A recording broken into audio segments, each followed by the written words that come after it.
This is BCG.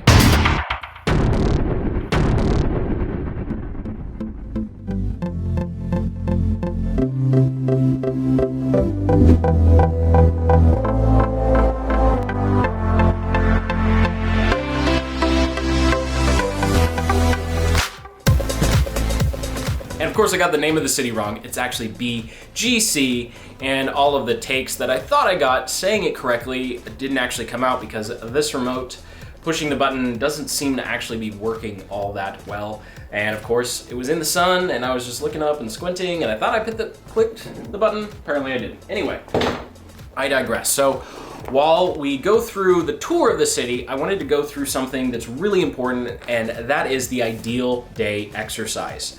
And essentially what this is instead of thinking about a specific number that you want to hit in terms of your business, which I talk a lot about, you look at the more personal side of things and say, what does my ideal day look like? Because at the end of the day, the whole point of building a business you love is so that you can actually enjoy your life and be generally happy with the way things are going.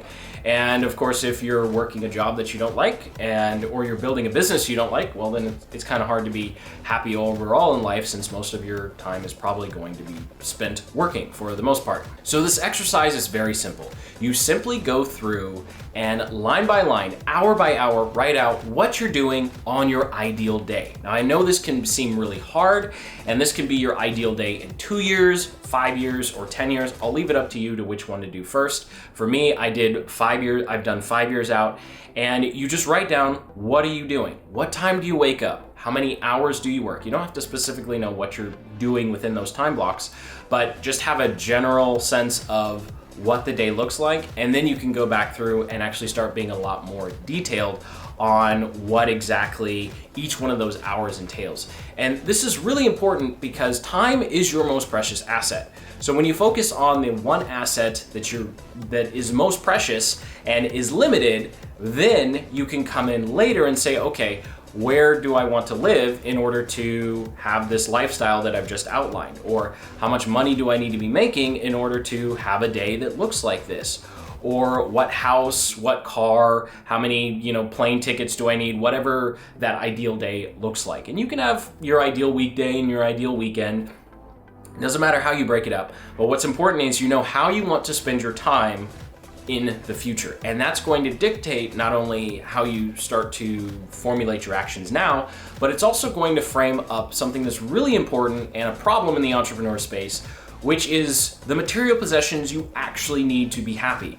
Because for most people, their ideal day doesn't involve driving a Ferrari or having a 16-bedroom house. Okay, maybe it's a 5-bedroom house. I don't know what your ideal day looks like, but it's important that the material possessions support how you want to spend your time, not necessarily the other way around. So I'll just give you a couple quick examples.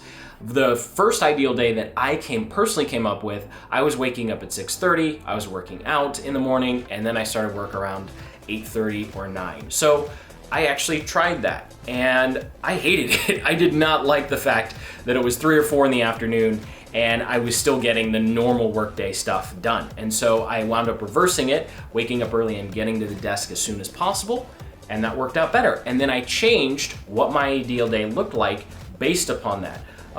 Almost, I guess, a year or two ago, I had the chance to go to Latin America for a few months because I thought living close to the beach and having a really nice view was going to be super important. Turns out I barely looked out the window because I was so focused on what I was working on, and I cared more about the pool and the gym than I cared about the view and the beach. Now, that's not to say I don't like the beach. Of course I like the beach. I think the beach is awesome. But it turns out that it wasn't as important to me as I thought. And so the reason that this is so powerful is when you map out what you think you want in the future, you can start trying to, in your life now, check off the boxes of including that in your day to see if you actually want that, if that experience is something that's actually going to be really important to you. And I almost guarantee you that there's something that you're thinking like, I really want that, or I really need this, and then you're going to experience it and you go, oh, well, I guess maybe it's not as great as I thought. And that kind of ties into why we spend so much time touring around the city and, seeing BGC as you're looking at right now. And that is because we're looking for different places to live now that I know what my ideal day looks like. So I know what to look for every place we're traveling and bouncing around the world. So I sincerely hope you got some value out of this. I know it's not necessarily the how to build your business stuff, but this is arguably more important because this is going to dictate the type of business that you want to build. Some people want to build a business and then work less. Some weirdos like myself want to build a business and then work the same amount because I think it would be cool to make the business even bigger, right? And that's just me. That might not be you. I know some people on my team don't feel that way, and that's okay. As long as you know what you actually want and how you want to spend your time, not how advertising or marketing has told you how you should be spending your time. So thank you so much for watching. Sincerely, I hope you got some value out of this and you enjoyed the tour of BGC. Lots more just tours and general testing experiments to come. So until the next, keep building the business you love.